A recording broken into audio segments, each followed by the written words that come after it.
उन्हें एक साधु आए जिनके हाथों में कृष्ण की एक सुंदर मूर्ति थी। मीरा ने जब यह देखा तो वह उस मूर्ति को पाने की जिद करने लगी, जिस पर उस साधु ने तब तो मना कर दिया, क्योंकि यह मूर्ति उन्हें उनके गुरुजी ने दी। लेकिन दूसरे दिन ही वह मीरा को मूर्ति देने वापस आई और कहा कि उनके सपने में स्वयं गिरधर गोपाल आए थे और उन्होंने यह मूर्ति मीरा को देने के लिए कहा।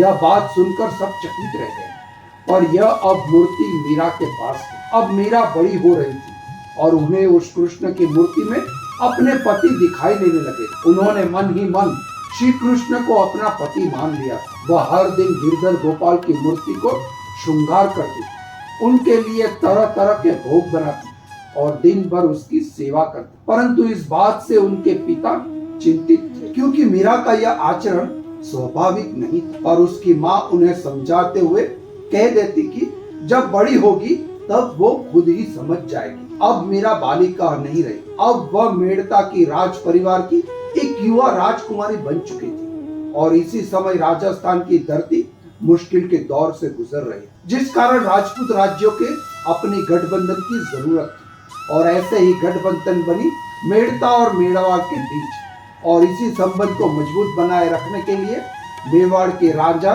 महाराणा सांगा ने अपनी ज्येष्ठ पुत्र कुंवर भोजराज का विवाह का प्रस्ताव भेजा, मेड़ता की राजकुमारी मीरा के लिए भेजा। जब इस बात का पता मीरा को चला तो उन्होंने अपने पिता से कहा कि पिताश्री, मेरा विवाह तो पहले से ही गिरधर के साथ हो चुका है, ऐसे में किसी दूसरे के साथ विवाह कैसे कर सकते हैं। यह बात सुनकर उनके पिता को क्रोध आया और कहा यह कि फालतू की बातें कर रही हो।